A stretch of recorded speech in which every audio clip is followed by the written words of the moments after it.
Favourite serials இனி டிவிக்கு முன்பே சன் நெக்ஸ்ட் ஆப்ல ஜாலியா எல்லாருக்கும் முன்னாடியே பாருங்க. இப்பவே சன் நெக்ஸ்ட் ஆப்பை டவுன்லோட் பண்ணி சப்ஸ்கிரைப் பண்ணுங்க. என் அக்கா என் கூட நல்லாதான் பழகிட்டு இருந்தா. என்ன கேட்காம எதையுமே செய்ய மாட்டா. ஆனா இப்ப எல்லாத்தையுமே என்ன கேட்காம தான் செய்யறா. ஐயா, நானும் என் அண்ணியும் நகமும் சதையுமா இருந்தோம். இப்ப அண்ணி எல்லா நகத்தையும் வெட்ட ஆரம்பிச்சுட்டாங்க. வெட்டினா கூட பரவாயில்ல, இடிக்க வச்சு நகத்தை புடுங்க ஆரம்பிச்சுட்டாங்க. அதான் ரொம்ப வலிக்குது, ரொம்ப மன உளைச்சலா இருக்கு. இதெல்லாம் மருமக வந்த பிறகு அப்படித்தானே? ஆமா ஐயா, ஆமா. அந்த கொடங்காரி தேவின் ஒருத்தி வந்த பிறகுதான் எல்லாமே இப்படி நடக்குது. ஆரம்பத்துல எங்க அண்ணி அவளை ரொம்பவே வெறுத்தாங்க. இப்ப ஓவரா அவன் மேல பாசம் காட்டுறாங்க. அதனால நாங்க நினைச்சு வச்சிருந்த பிளான் எதையுமே ஒர்க் அவுட் பண்ண முடியலங்கய்யா. இன்னும் வாழ்க்கையே ரொம்ப சிக்கலாயிடுச்சு. ஐயா, வசிய மருந்துன்னு ஒண்ணு இருக்குல்ல, அதே மாதிரி ஒருத்தரை பெருக்கிறதுக்கும் ஏதாவது மருந்து இருக்கா? இருக்குமா? இருக்கா? அப்போ அதுதான் வேணும் ஐயா.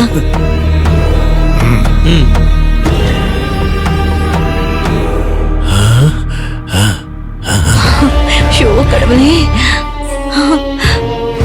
ஐயாந்தாங்க.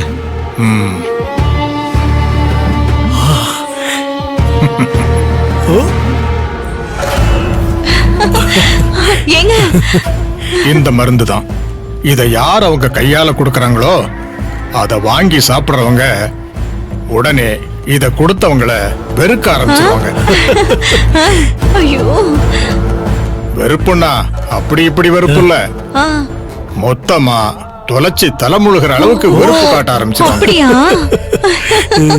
பால்ல கலந்து கொடுக்க சொல்லுங்க. அதாவது ஐயா, இத தேவி கையால பால்ல கலந்து அண்ணி கிட்ட குடுக்க சொல்லணும். அவ கையால வாங்கி குடிக்கிற அண்ணி உடனே தேவிய வெறுத்துருவாங்க. அதானே? சரியா புரிஞ்சுக்கிட்டேம்மா. ரொம்ப சந்தோஷம் ஐயா, எங்களுக்கு இதுதான் வேணும். ஆனா இத குடிக்கிறவங்க கொடுத்த ஆளை வெறுத்துக்கிட்டே இருப்பாங்க. மறுபடியும் மாத்து மருந்து கொடுத்தா மட்டும்தான் அந்த வெறுப்பு மாறும். இல்லன்னா சாகர வரைக்கும் வெறுப்பு மட்டும்தான் இருக்கும். ஐயோ, ரொம்ப சந்தோஷம். எங்க கொடு. கொடுங்க கொடுங்க. இந்த மருந்து ஒரு பாட்டில் 2000 ரூபாய். ஐயா, ரொம்ப காஸ்ட்லியா இருக்கே. ஷோ, ஏங்க கொடுங்க. இதுக்கெல்லாம போய் கணக்கு வழக்கு பாத்துட்டு இருப்பீங்க? எதுல கணக்கு வழக்கு பார்க்கணும்னு தெரியாதா உங்களுக்கு? எடுத்து கொடுங்க.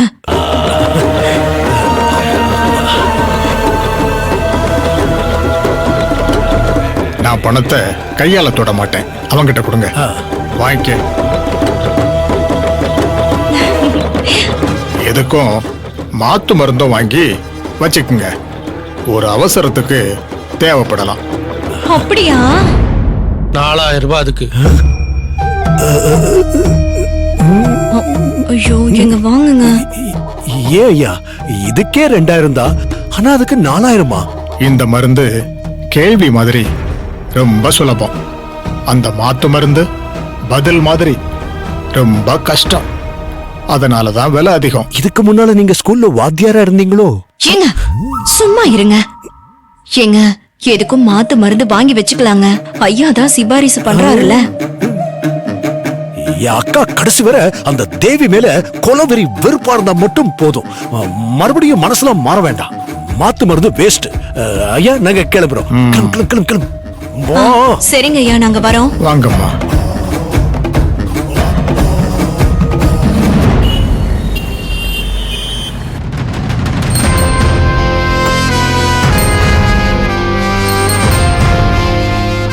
கடவுளே, அர்ஜுன் கிட்ட அத்தை மாறலன்னு நிரூபிக்கிறேன்னு சொன்னேன்.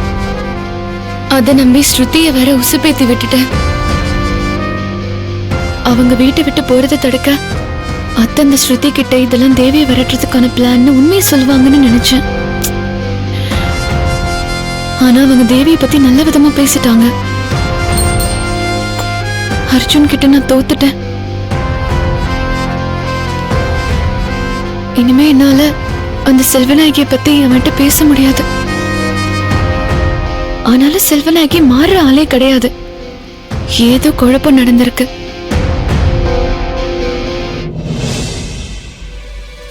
மருமகளே, மாமா மாமா மருமகளே, நான் மெடிக்கல் ஷாப் போறேம்மா.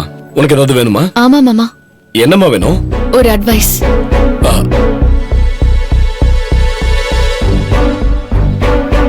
அத்தை நிஜமாவே மாறிட்டாங்களா மாமா?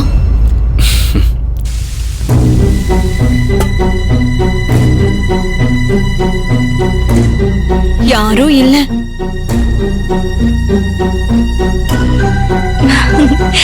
கடவுளே, எல்லாம் நல்லபடியா நடக்கணும். என் பிளான் சக்சஸ் ஆகணும். மருந்தே, என் உயிரே, என் தெய்வமே, எப்படியாவது வேலை செஞ்சிரு. பாலை தேவி கையால வாங்கி குடிக்கிறானே, அந்த தேவிய ஒரேடியா வெறுத்து ஒதுக்கணும்.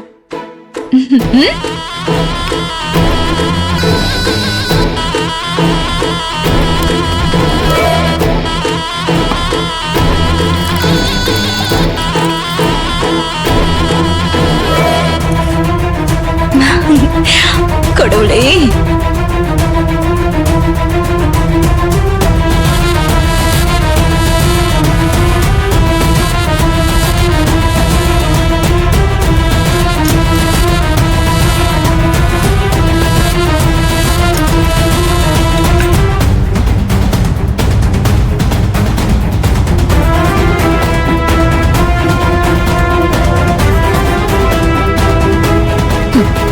ஒளிஞ்ச அந்த தேவி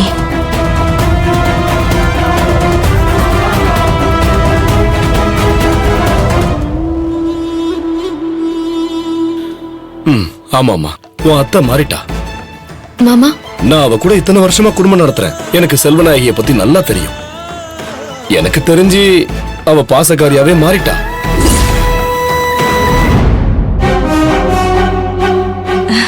தேவி, இங்கேயா கண்ணு உட்கார்ந்துட்டு இருக்க? இந்த கண்ணு பாலு. நான் அப்பவே குடிச்சிட்டேனே. இது உனக்கு இல்ல, உன் அத்தைக்கு. அத்தைக்கா? ஆமா, இப்பெல்லாம் உன் அத்தை பச்சை தண்ணி குடிக்கிறதா இருந்தா கூட அது தேவி எடுத்துட்டு வந்து கொடுத்தாதான் குடிப்பாங்கறாங்க. பால் எடுத்துட்டு போனா கூட இததான் சொல்ல போறாங்க. அப்போ இத நீயே கொண்டு போய் குடுக்கலாம்ல? இந்தா குடுத்துரு. குடி.